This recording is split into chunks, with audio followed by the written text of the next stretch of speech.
삼국지 속에는 수많은 명마가 등장하는데요. 흔히 관우의 말로 알려진 적토마는 사실 관우의 말이 아니었습니다.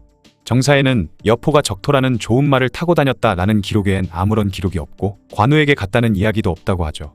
여포가 죽은 이후 적토마를 조조가 가지고 있다가 관우에게 선물로 주고 훗날 관우가 죽고 나서 적토마도 주인 따라 죽었다라는 이야기는 오직 소설인 삼국지 연의에만 나오는 이야기였던 것입니다. 사실 저도 적토마는 관우의 애마로 알고 있었는데 이 사실을 알고 적잖이 충격을 받았었죠. 오늘은 이렇게 당연하다고 생각했던 역사 상식 중 사실과 다른 것에 대한 이야기를 해볼까 합니다. 먼저 고구려에서 가장 넓은 영토를 통치했다고 알려져 있는 광개토대왕에 대한 이야기인데요. 사실 고구려의 왕들 중 가장 넓은 영토를 지배했던 왕은 광개토대왕의 증손자였던 문자명왕이죠.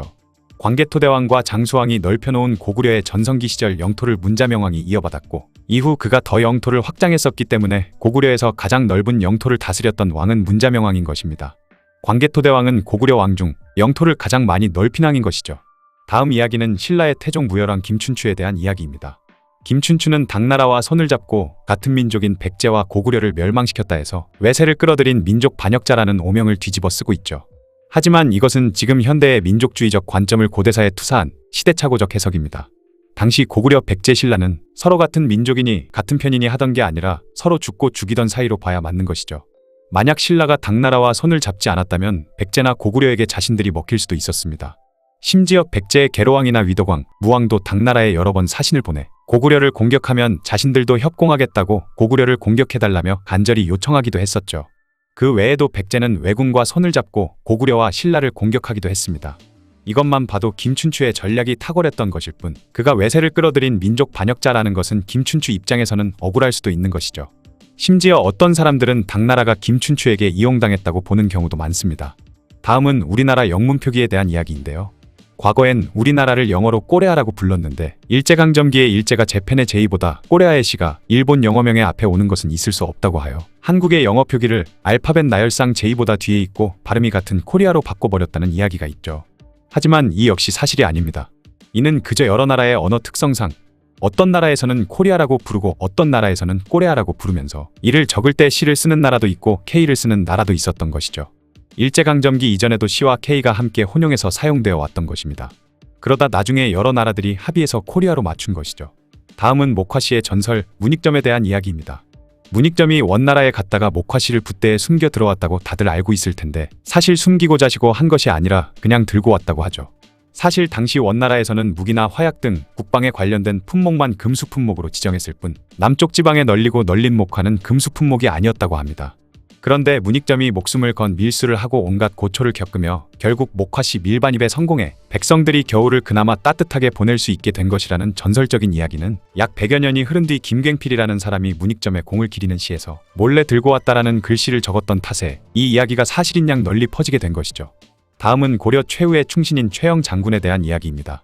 문으로는 정몽주가 있다면 무로는 최영이 있었다라고 불릴 정도로 최영은 대단한 인물로 묘사되는데요. 그가 말한 명언으로 황금보기를 돌같이 하라라는 말이 널리 알려져 있죠. 하지만 이는 최영이 한 말이 아니라고 합니다.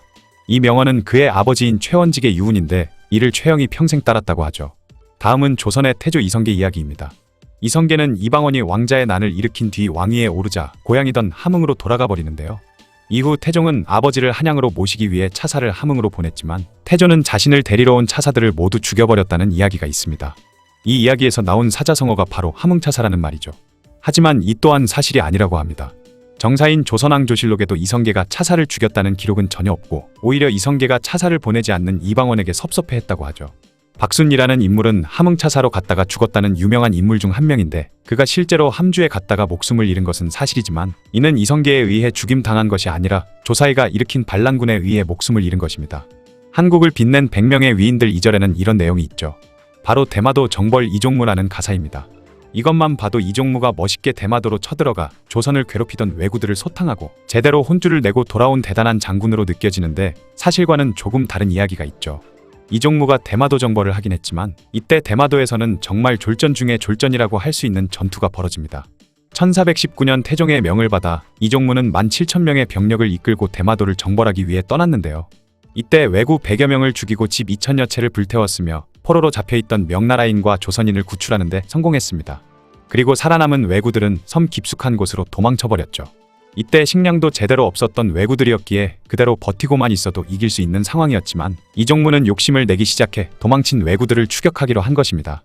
사실 대마도의 지리는 전혀 모르던 상황이었기 때문에 섣불리 섬 깊숙한 곳으로 공격해 들어갔다가는 큰 피해를 입을 수도 있는 일이었기에 그냥 왜구들이 두 손 들고 나올 때까지 기다리기만 해도 되는 상황이었던 것이죠. 심지어 추격병을 뽑을 때 제비뽑기로 뽑아서 재수 없는 사람이 차출되어 나가게 되자 뽑힌 병사들의 사기도 바닥을 쳤던 것입니다. 그렇게 대마도 깊숙한 곳으로 왜구들을 추격한 조선군은 매복해 있던 왜구들에게 공격당해 참패해버렸고 180여 명이나 되는 조선군이 억울한 죽음을 맞이하고 말았죠. 심지어 이들을 이끌었던 박실은 2번이나 구원 요청을 보냈지만 이종무는 모두 무시한 채 배 안에만 틀어박혀 있었을 뿐만 아니라 왜구들은 도망치는 조선군들을 포구까지 쫓아와 죽여버렸는데 배 위에 남아있던 조선군은 멀뚱멀뚱 보고 있기만 할 뿐 구원군을 보내지 않았던 것이죠. 참혹한 패전을 지켜만 보고 있던 이종무는 얼마 안 있으면 태풍이 불 것 같다며 65일치의 군량을 들고 갔지만 고작 15일 만에 다시 조선으로 돌아와 버렸습니다. 그러자 당시 상황을 몰랐던 태종은 이종무 등 출전 장수들에게 상을 내리고 연회를 베풀었는데 훗날 졸전을 펼친 것이 밝혀지자 대신들은 이종무를 처벌해야 한다고 상소를 올렸죠.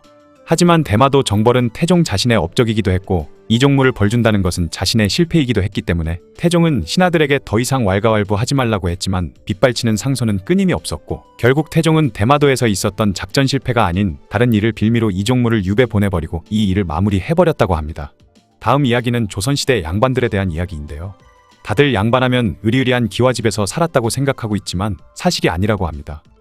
1890년부터 약 20여 년간 자전거를 타고 조선 전역을 누비고 다녔던 미국의 선교사 제이콥 로버트 무스는 자신의 저서 1900 조선에 살다에 한양에 있던 집의 약 80%가 초가집이었다고 말하고 있죠. 엄청나게 지체 높은 벼슬을 하고 있는 대갓집 반인 이상 조선시대 대부분의 양반들도 초가집에 살았다고 합니다. 또한 대부분의 사람들이 한 번 양반은 영원한 양반이라고 생각하지만 그렇지 않다고 하죠. 양반가에서 태어났다고 하더라도 오랫동안 과거에 급제하지 못해 관직 생활을 이어나가지 못하면 집에 돈이 없어 먹고 살려고 일을 해야 했고 그렇게 되면 양반 취급도 못 받고 평민이나 다름없는 삶을 살았어야 했습니다. 이런 몰락한 양반들을 잔반이라고 했는데 이들은 농사도 짓고 다른 집 머슴짓을 해서라도 먹고 살아야 했죠. 그런데 조선의 신분제는 굉장히 차별이 심해서 한번 천민이면 절대 신분 상승을 할 수 없다고 알고 있는데요. 조선 후기에는 나라의 쌀 7석을 바치면 노비 신분에서 벗어날 수 있었다고 합니다. 심지어 성종 때 임복이라는 외거노비는 열심히 재산을 모아 나라의 쌀 3,000석을 바쳤고 성종의 특명에 의해 4명의 아들과 함께 평민이 되기도 했죠. 또한 우리나라는 타민족을 침략한 적이 없고 침략만 받아왔다라는 이야기도 있습니다. 하지만 이는 사실이 아닌데 고구려의 미천왕이나 고국량왕, 영양왕, 광개토대왕도 여러 나라에 침략을 했고 신라의 해적들은 일본의 규슈 지방을 약탈하기까지 했죠. 또한 이종무도 대마도를 공격했고 세종대왕은 북방의 여진족을 공격해 몰아내기도 했습니다. 다들 우리나라의 신분제 철폐는 갑오개혁 때 되었다고 하는데 사실 일제강점기 때도 신분제는 계속 이어져 내려와 당시에도 머슴을 부리는 사람들이 많았다고 하죠. 이후 6.25 전쟁이 발발하고 나서 완전히 사라졌다고 합니다. 그리고 이 사실은 다른 분들도 많이 알고 계실 것 같은데요. 윤봉길 이사가 던진 폭탄은 도시락 폭탄이 아니었습니다.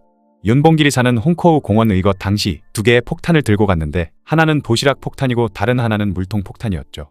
그중 물통 폭탄이 공격용이었고 도시락 폭탄은 자결용이었던 것입니다. 윤봉길 의사는 물통 폭탄을 던지고 나서 자결용 도시락 폭탄을 터뜨리지 못했고 결국 붙잡혀버렸죠. 지금까지 알려진 것과는 다른 역사 이야기에 대한 이야기였는데요.